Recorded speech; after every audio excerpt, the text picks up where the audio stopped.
You're listening to a Frequency Podcast Network production. Hello, Jordan. Hi, Steph. So I wanted to just ask you a few questions so we can kind of break this all down for people who are new to the show. It's called a feed warmer. Be real with the people. A feed warmer. Keeps it hot till the real episodes arrive in a week or so. Reminds me of like a new Webkin brand or something. I don't even know what a Webkin is. Maybe I shouldn't be doing this show. Okay. Well, let's just ignore that. And I'll jump into the first question, if you're ready. Please. So what is in this economy? What are we trying to do here? We're trying to help people with their finances. That's the easiest way to put it. But really, what I like to think of it as is a money podcast for the end of the world.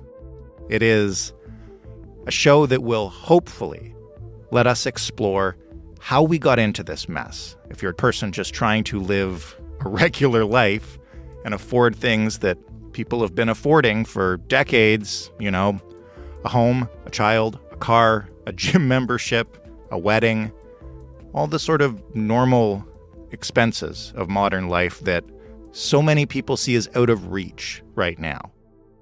And when they wonder why it's out of reach, they're told just to work harder. And I don't think that that's right. And I think what we do on The Big Story is we explore the forces behind issues that matter to Canadians. And that's what I want to bring to this show. Cool. You sound satisfied with that answer. I was going to say, I've heard you talk about it also as like I'm forgetting the word now, but it's like the thing you get on the back of the seat when you board a plane. And it's got like the safety instructions for what to do if there's a crash. Oh, it's not that. It's a survival guide. A survival guide. We want people to actually come out of this doing better than surviving. So that's why I'm calling it like a roadmap or a travel guide, because we have to navigate this shit, but we hope that we won't just like drag ourselves across the finish line all bloodied and hurt, but we'll actually be able to achieve the things that we assumed we would be able to one day and all of a sudden felt like we couldn't. Right. We want people to thrive-ish. Even in this economy. Okay, so why are you hosting the show? You already have a show. Why are you hosting too? It's a funny story. Nobody has any money in this economy. And everybody's trying to squeeze juice from a stone. And we don't have enough money to hire another host. So here I am doing double duty. I'm working a second job. In fact, some would say that this is my side hustle. Oh, gosh. Okay, give yourself a little bit more credit. I really wanted to host the show. Yeah. Obviously, I am sure that if I had said, no, I'm too busy, we would have found another host. Probably you, Steph, because we still wouldn't have hired one. I'm too awkward.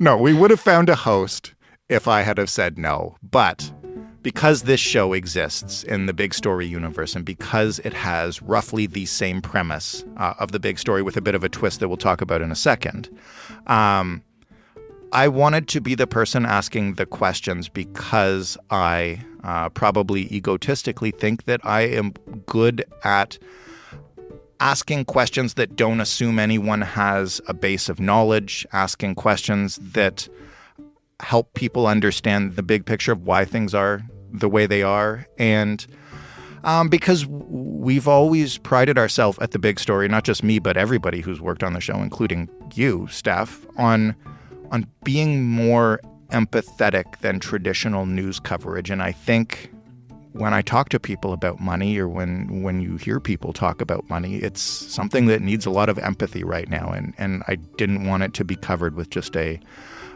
traditional news bent, if that makes sense. Yeah, that makes sense. And you're a good curious person, right? That's the Big Story tagline. Curious person asks a... Curious person talks to a smart person. I'm just good enough to stay employed. Have two jobs. To have two jobs, to have a side hustle. Yeah, to have a side hustle. Awesome.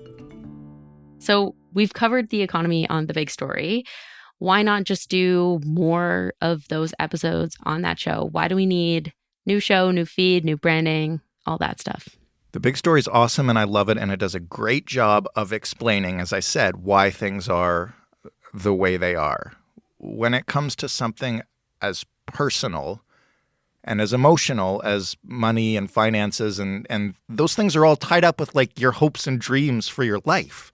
as I said, we covered the economy a ton on the big story, but what we can't really do on TBS is help people get things done in this economy. We're not a personal finance advice podcast. We don't have time for it on TBS because we have to represent all sides of the country. We have to try to examine the issue from a micro and a macro level. And what gets lost when we cover the economy is anything specific, anything that goes beyond kind of like, so what should people look for when they're grocery shopping, which is great. Like, I'm sure that's helpful when we have a good guest explaining that.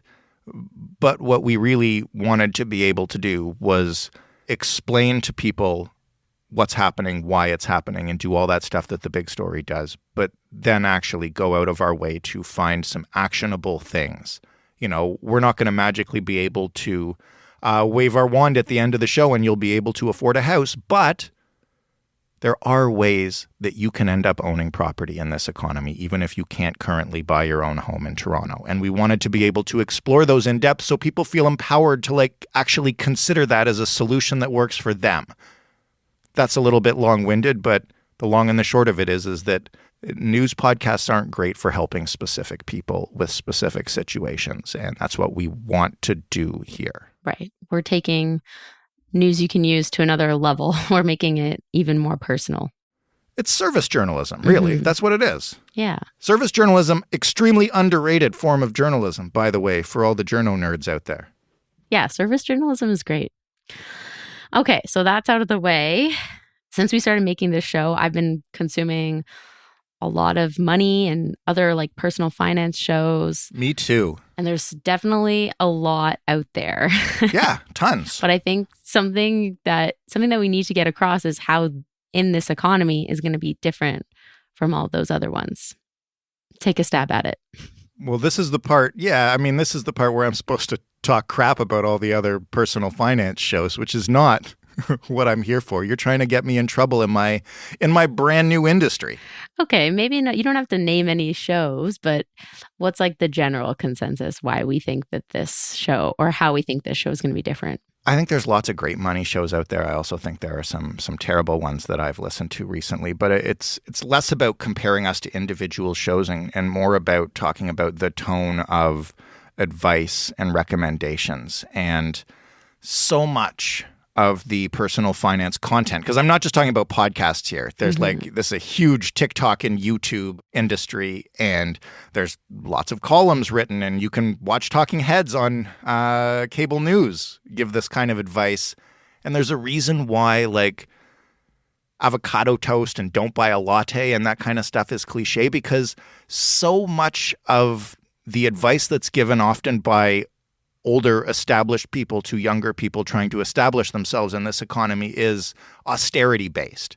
It's like, if you just give up this and that, then you'll be able to afford it. If you stop spending your money on the lattes and the avocado toast, sure. But also like anytime somebody talks about like having gotten Taylor Swift tickets or whatever, and then mentions that, you know, they're going to struggle to make rent that month, they'll be judged for that by people who are like, well, why would you even treat yourself to something that you enjoy when you can't even afford rent? And that tone just really grinds on me. And that's what we're really trying not to be. If you listen to the trailer for this show, we had a lot of fun just gathering so many clips of people being like, yeah, borrow money from your parents, or, you know, just rent out your house that you obviously own for a bit, or all this kind of stuff that just assumes your life is totally different from what it is, and judges you for trying to make your life livable, even though you can't afford something else. And so I don't want to talk crap about any other podcast or YouTube or whatever, but that's the tone of stuff that I absolutely hate and we will never do on this show. We won't judge you for treating yourself to an ice cream while you're trying to buy a car or going to see Taylor Swift, although I would like to buy the tickets from you if you have them. Well, yeah, I think the other aspect is that, you know, especially on social media, a lot of the advice is geared towards Americans. And so the tips we're going to give on our show are going to be directed specifically to Canadians. Yes, there are a very limited number of finance shows, money shows, business shows that speak specifically in Canadian terms, talking about the interest rates in our country, the rate of inflation in our country, all that kind of stuff. And To be honest, that's one of the reasons we started the big story too, is, there was a ton of news, politics, analysis, all that kind of stuff coming out of the United States, but there really was nobody doing anything like that for just Canadians and focusing on this country. So that's what we're trying to do here. Yay. All right. Who should listen?